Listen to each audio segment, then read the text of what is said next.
सरोवर कांठे मारी शबरी बैठी, धरे राम नु ध्यान। राम राम रटता मारा शबरी बैठा, है राखी हम। शबरी कोई साधारण नहीं थी, अगले जन्म की प्राणी थी। यात्रा करने गई, प्रयाग में स्नान किया, दान पुण्य किया, धन तो था, लेकिन पति का स्वभाव के चल चल, अरे दान पुण्य तो किया, लेकिन वो दान करने वाला मैं कौन हूं इसका तो पता नहीं चला। वो तो सत्संगते से चलता है। और एक संत सत्संग कर रहे थे, पति ने बैठने नहीं दिया, स्नान करके प्रार्थना की कि हे भगवान अब दोबारा जन्म ऐसा देना, ज्यादा ऐश्वर्यवान होने की मुझे जरूरत नहीं, मुझे तो ऐसे घर जन्म दे देना, चाहे तो दुल्हन बना देना, लेकिन तेरे प्यारे संतों का मुझे संग देना है भगवान, सत्संग सुन सकूं ऐसी जगह पर मेरा जन्म करना। भूल के वहां जन्म हुआ उस रानी का। शादी की तैयारियां थी, बोकड़े लाए गए थे, बकरे। शबरी ने पूछा ये बकरे किस लिए हैं पिताजी? बोले तेरे विवाह के लिए। बोले मेरी शादी, शादी माना खुशी, मेरी खुशी के लिए इतने हिंसाएं होंगी, इतने जीवों के प्राण घात होंगे।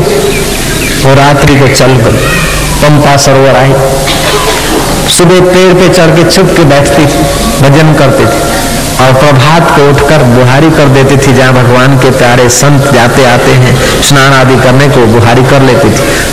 सेवा तो झाड़ू तो लगाती थी, लेकिन ये हरिजन माई जो झाड़ू लगाती उसका एम अपना सुख होता है, और शबरी जो झाड़ू लगा रही है उसका एम दूसरों को सुख पहुंचे। झाड़ू लगाती थी लेकिन जाने वालों को सुख हो। काम तो करते हैं, सब लोग योगी हैं। मैं तो बोलता हूं एक ऐसा आदमी नहीं जो ध्यान न करता हो, एक ऐसी माता नहीं जो ध्यान न करती हो, एक ऐसा भाई नहीं जो ध्यान नहीं करता हो। आप लोग सब योगी हैं, लेकिन योगी होने के लिए थोड़ा सा फेरफार होना चाहिए। आप सबको अभ्यास तो है। गीता के 8वें अध्याय का 8वां श्लोक है, साधकों के लिए सचमुच याद रखने जैसा है। अभ्यास योग युक्तेनो चेतसा नान्यगामिनी परम पुरुषम दिव्यम याति पार्थ अनुचिंतयन्।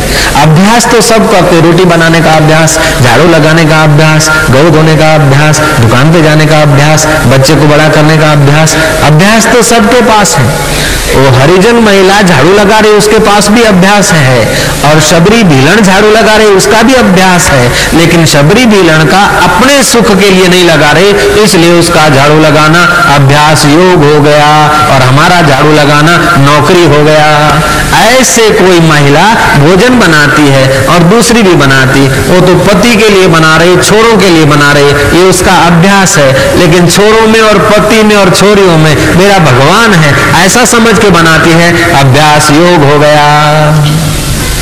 मैंने बताई थी ये बात।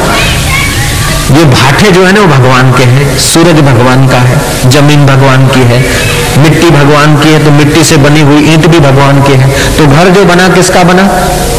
भगवान का हुआ। जमीन भगवान की है, हामेट भगवान का है कि तुम्हारे हमारे बाप का है? व्यवहार चलाने के लिए कह दो ये मेरा मकान है, मेरा घर है, मेरा खेत है, लेकिन ऐसा मेरा खेत कह के तो कई चले गए हजारों आदमी, और अपन लोग भी जाने वाले हैं। कोई आज गया, कोई कल गया, कोई जावन को तैयार खड़ा।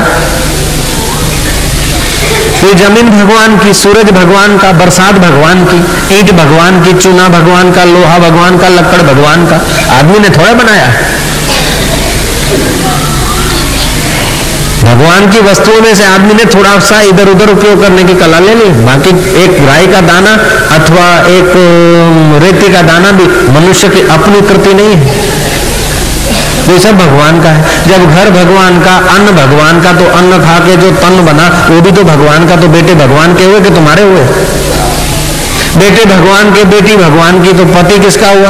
भगवान का। पत्नी किसकी हुई? भगवान की। भगवान के समझकर अगर उनकी सेवा करते हो तो तुम्हारा योग हो जाता है, कर्म योग।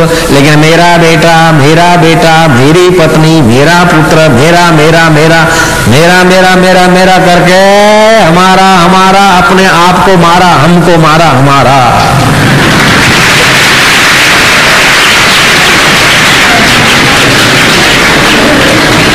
अब आदत पड़ गई हमारा हमारा करने की, तो क्या करें?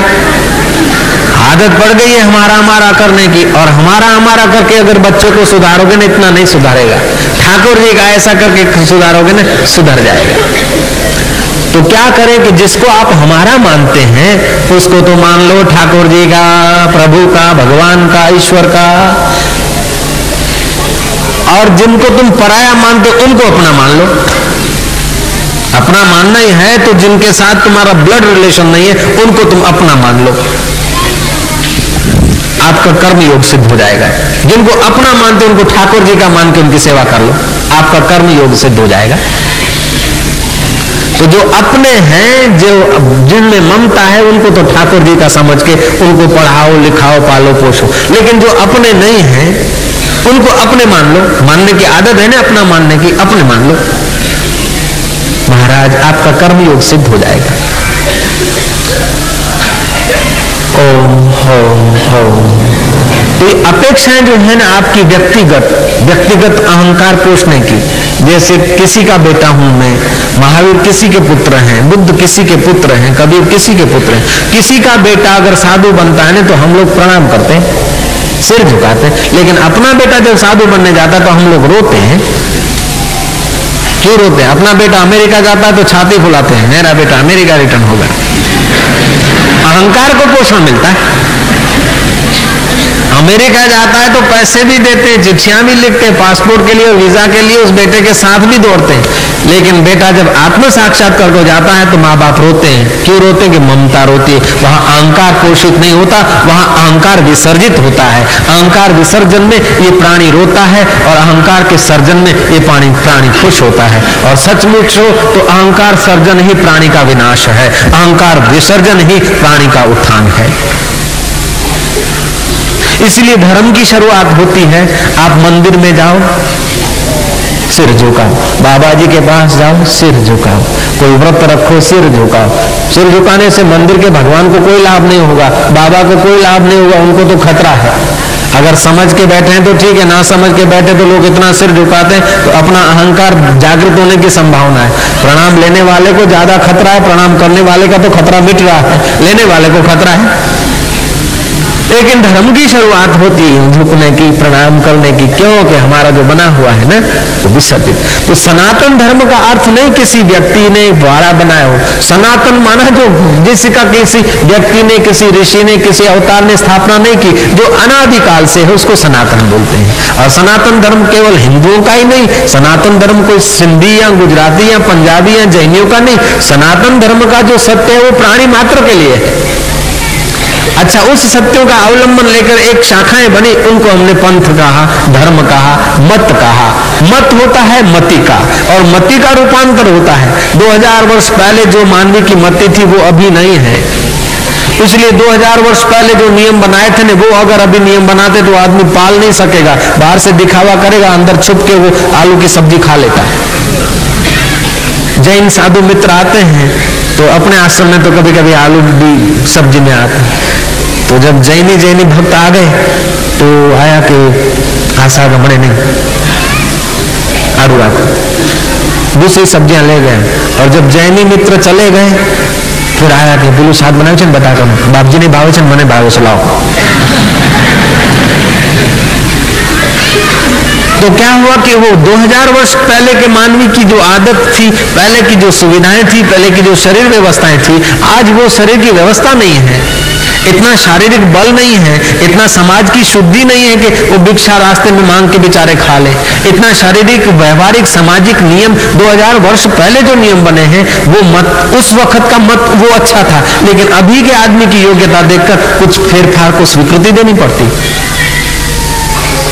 तो मत होते हैं मति के, और मति बदलती रहती है, मति बदलती रहती है। मति प्रकृति की चीज है। मति शुद्ध हो सकती है, मति अशुद्ध हो सकती है, मति ऊंची हो सकती है, मति नीचे हो सकती है। लेकिन इन मति को जो देखने वाला है वो वही का वही रहता है, उसको बोलते सनातन।